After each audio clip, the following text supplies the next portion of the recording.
Cinema ಥಿಯೇಟರ್ನಲ್ಲಿ ವಸತಿ ಶಾಲೆ ನಡೀತಾ ಇದೆ. ನಮ್ಮ ರಾಜ್ಯದ ಸ್ಥಿತಿ ಹೇಗಿದೆ ಅನ್ನೋದಕ್ಕೆ ಸಂಬಂಧಪಟ್ಟಂತಹ ಒಂದು ಸುದ್ದಿ. ಮಾನ್ಯ ಶಿಕ್ಷಣ ಸಚಿವರು ನೋಡಲೇಬೇಕಾದ ಸುದ್ದಿ.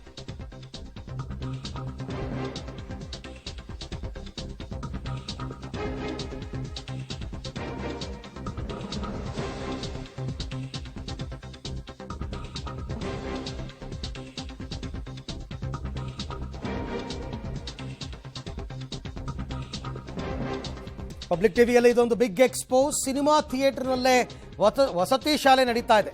ಆಟ ಪಾಠ ಊಟ ನಿದ್ದೆ ಎಲ್ಲ ಥಿಯೇಟರ್ನಲ್ಲೇ. ಬಳ್ಳಾರಿಯಿಂದ ಬಂದಿರತಕ್ಕಂಥ ಸುದ್ದಿ ಇದು. ಬಳ್ಳಾರಿ ಜಿಲ್ಲೆಯ ವಸತಿ ಶಾಲೆಯ ದುರಂತ ಕಥೆ.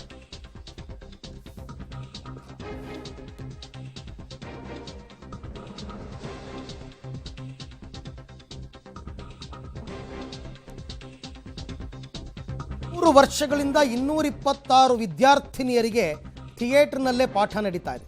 ತಾತ್ಕಾಲಿಕ ತಡೆಗೋಡೆಯನ್ನು ನಿರ್ಮಿಸಿ ಮಕ್ಕಳಿಗೆ ತರಗತಿಯನ್ನು ಮಾಡಲಾಗ್ತಾ ಇದೆ. 6ರಿಂದ 10ನೇ ತರಗತಿ ಮಕ್ಕಳಿಗೆ ಇಲ್ಲೇ ಶಿಕ್ಷಣ. ಇದು ಬಳ್ಳಾರಿಯ ಕುರುಗೋಡಿನಲ್ಲಿರುವಂತಹ ವಸತಿ ಶಾಲೆಯ ದುಸ್ಥಿತಿ. ಇದನ್ನು ನಾವು ತೋರಿಸ್ತಾ ಇದ್ದೀವಿ ನಿಮಗೆ. ಹೇಗಿದೆ ಪರಿಸ್ಥಿತಿ ಅಂತಂದರೆ, ಏನಪ್ಪ ಬಿಲ್ಡಿಂಗ್ ಇಷ್ಟು ಜೋರಾಗಿದೆ ಅನ್ಕೋಬೇಡಿ, ಇದು ಥಿಯೇಟ್ರ್. ಇದು ಈ ಥಿಯೇಟ್ರ್ನಲ್ಲೇ ವಸತಿ ಶಾಲೆ ನಡೀತಾ ಇರೋದು. ಇವ್ರಿಗಿನ್ನೆಲ್ಲೂ ಜಾಗ ಇಲ್ಲ ಪಾಪ.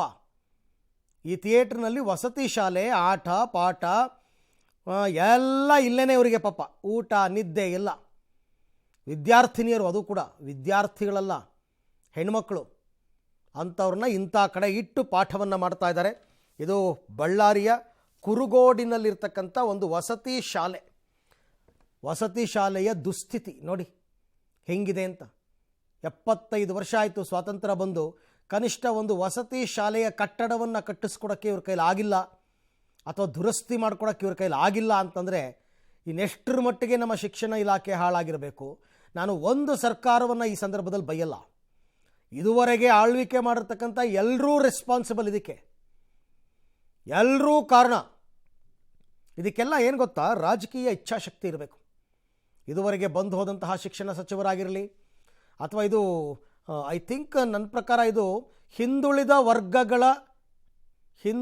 ವರ್ಗಗಳ ಶಾಲೆ ಇರಬೇಕು, ವರ್ಗಗಳ ಇಲಾಖೆಯ ಅಂಡರ್ನಲ್ಲಿ ಬರಬೇಕಿದು ಮೋಸ್ಟ್ಲಿ. ಆ ಥರದ ಸ್ಕೂಲ್ ಇದು ನೋಡಿ. ಇಲ್ಲೆಲ್ಲ ಮಕ್ಕಳು ನೋಡ್ತಾ ಇದ್ದೀರಲ್ಲ, ಇವರೆಲ್ಲ ಪಾಪ 226 ವಿದ್ಯಾರ್ಥಿನಿಯರಿದ್ದಾರಂತೆ 3 ವರ್ಷದಿಂದ.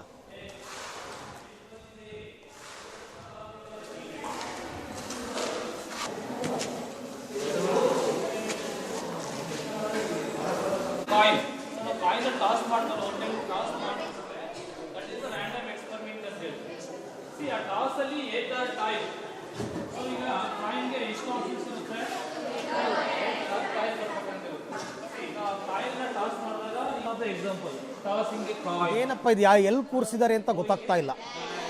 ಏನು ಥಿಯೇಟ್ರ್ ಒಳಗಡೆ ಕೂರಿಸಿದಾರಾ, ಅಲ್ಲೇನಾದ್ರು ಒಂದು ಅದೇನೋ ತಡೆಗೋಡೆ ನಿರ್ಮಿಸಿದ್ದಾರೆ ಅಂತ ಹೇಳ್ತಿದ್ದಾರೆ. I don't know.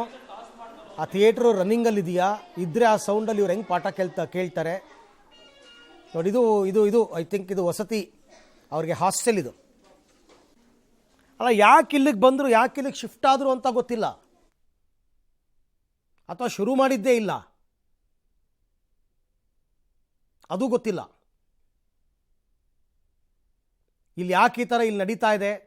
ಏನಾದರೂ ಇವ್ರದ್ದು ಹಾಸ್ಟೆಲ್ ಇದ್ದು ಅದನ್ನೇನಾದ್ರು ರಿನೋವೇಟ್ ಮಾಡ್ತಾ ಇದ್ದಾರಾ, ಅಥವಾ ಹೊಸದಾಗಿ ಏನಾದ್ರು ಕಟ್ಟಡ ಕಟ್ಕೊಡ್ತಾ ಇದ್ದಾರಾ?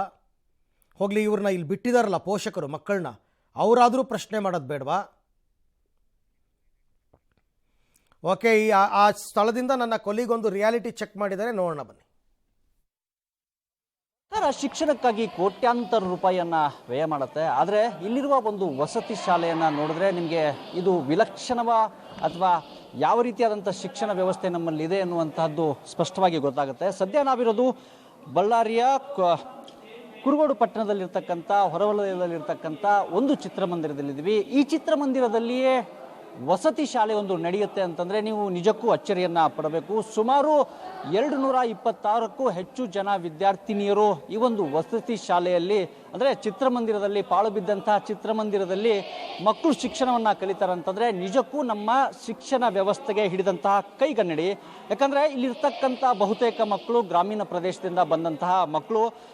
ಈಗ ಸದ್ಯ ನಾವಿರೋದು ಈ ಚಿತ್ರಮಂದಿರದ ಬಾಲ್ಕನಿಯಲ್ಲಿದ್ದೀವಿ. ಸಾಮಾನ್ಯವಾಗಿ ಚಿತ್ರನ ವೀಕ್ಷಣೆ ಮಾಡೋದಕ್ಕೆ ಬಾಲ್ಕನಿಯಲ್ಲಿ ಹೇಗೆ ಟಿಕೆಟನ್ನು ತೆಗೆದುಕೊಂಡು ನಾವು ಚಿತ್ರವನ್ನು ನೋಡ್ತೀವೋ ಅದೇ ರೀತಿ ಈ ಮಕ್ಕಳೆಲ್ಲರೂ ಕೂಡ ಬಾಲ್ಕನಿಯಲ್ಲಿ ಕುಳಿತು ಪಾಠವನ್ನು ಕೇಳಬೇಕಾದಂಥ ಪರಿಸ್ಥಿತಿ ಇಲ್ಲಿ ನಿರ್ಮಾಣ ಆಗಿರುವಂಥದ್ದು. ಸರ್ಕಾರ ಸಾಕಷ್ಟು ಹಣವನ್ನು ಖರ್ಚು ಮಾಡುತ್ತೆ, ಆದರೆ ಸರ್ಕಾರಕ್ಕೆ ಯಾಕೆ ಈ ವಸತಿ ಶಾಲೆ ಕಾಣಲಿಲ್ಲ ಎನ್ನುವಂಥದ್ದು ಇಲ್ಲಿ ಸಾಕಷ್ಟು ಯಕ್ಷ ಪ್ರಶ್ನೆ ಕಾಡ್ತಿರುವಂಥದ್ದು. ನೋಡಿದ್ರೆ ದೃಶ್ಯದಲ್ಲಿ ನೋಡಿದ್ರೆ ಗೊತ್ತಾಗುತ್ತೆ. ಬಾಲ್ಕನಿಯಲ್ಲಿ ಹಾಕಿರ್ತಕ್ಕಂಥ ಚಿತ್ರಮಂದಿರದಲ್ಲಿ ಹಾಕಿರ್ತಕ್ಕಂತಹ ಚೇರ್ಗಳು ಕೂಡ ಇನ್ನೂ ಹಾಗೆ ಇರುವಂಥದ್ದು. ನಂತರ ಬಾಲ್ಕನಿಯಲ್ಲೇ 2 ಪಾರ್ಟ್ಗಳನ್ನು ಮಾಡಿ ಪಕ್ಕದಲ್ಲಿ ಒಂದು ಕ್ಲಾಸ್ ನಡೀತಾ ಇದೆ, ಈ ಪಕ್ಕದಲ್ಲಿ ಇನ್ನೊಂದು ಕ್ಲಾಸ್ ನಡೀತಾ ಇದೆ. ಈ ಪಕ್ಕದಲ್ಲಿ ಮಾಡುವಂತಹ ಪಾಠ ಮೇಷ್ಟ್ರು ಮಾಡುವಂತಹ ಪಾಠ ಈ ಮಕ್ಕಳು ಹೇಳುತ್ತೆ. ಜನಪ್ರತಿನಿಧಿಗಳು ಒಂದು ದಿನವಾದರೂ ಈ ಮಕ್ಕಳ ಶಾಲೆಯ ಪರಿಸ್ಥಿತಿಯನ್ನು ನೋಡಿದ್ರೆ ಈ ಮಕ್ಕಳು ಈ ರೀತಿಯಾದಂತಹ ಕೇಳುವಂತಹ ಪರಿಸ್ಥಿತಿ ನಿರ್ಮಾಣ ಆಗ್ತಿರ್ಲಿಲ್ವೇನೋ.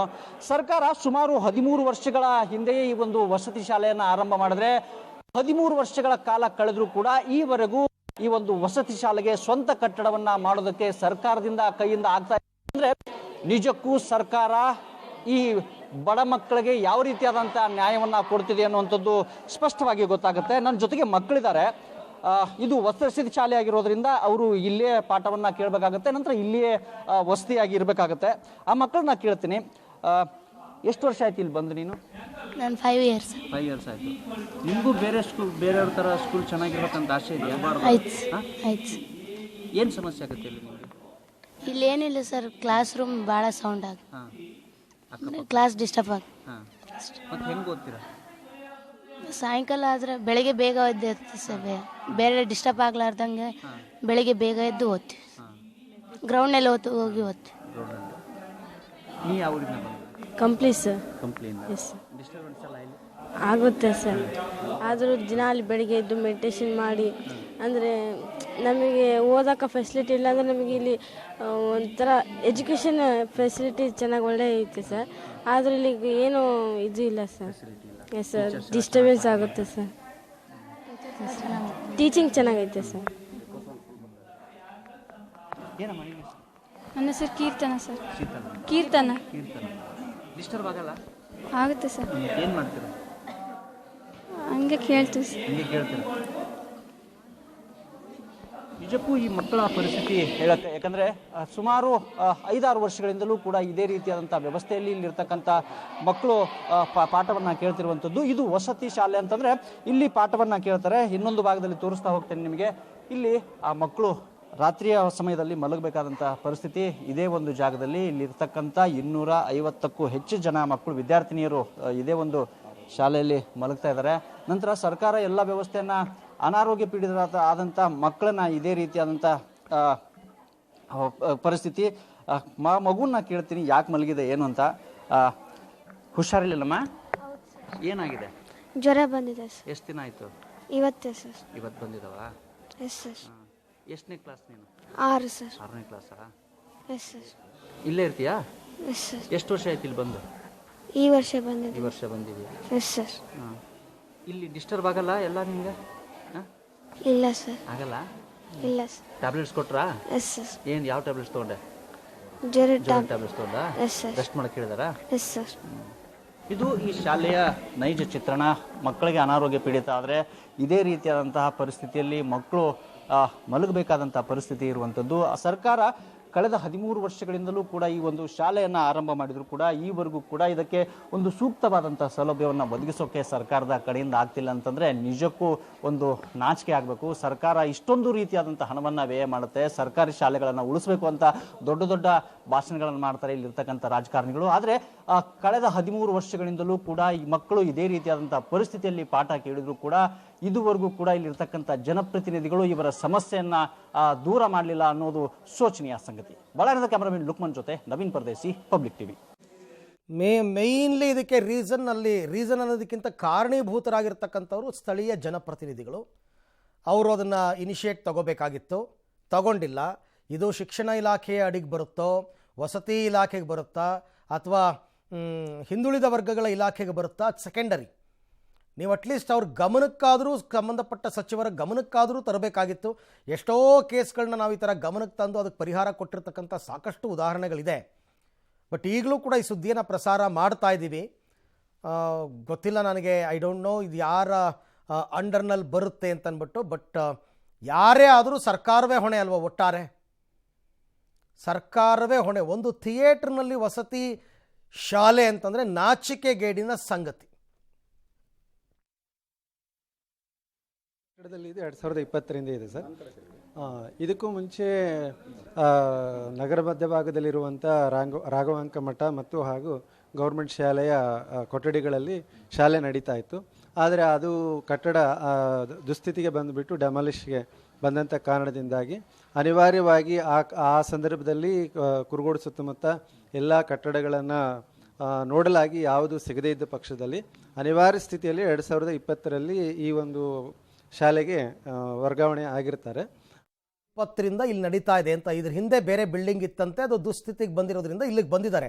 ಬಟ್ ಯಾರು ಇವ್ರಿಗೆ ಇಲ್ಲಿಗೆ ಬರೋದಕ್ಕೆ ಹೇಳಿದ್ದು, ಇವ್ರಿಗೆ ಯಾರು ವ್ಯವಸ್ಥೆ ಮಾಡಿಕೊಟ್ಟಿದ್ದು, ಮತ್ತೆ ಹೊಸ ಕಟ್ಟಡ ಯಾಕಾಗಲಿಲ್ಲ, ಇದು ಪ್ರಶ್ನೆ.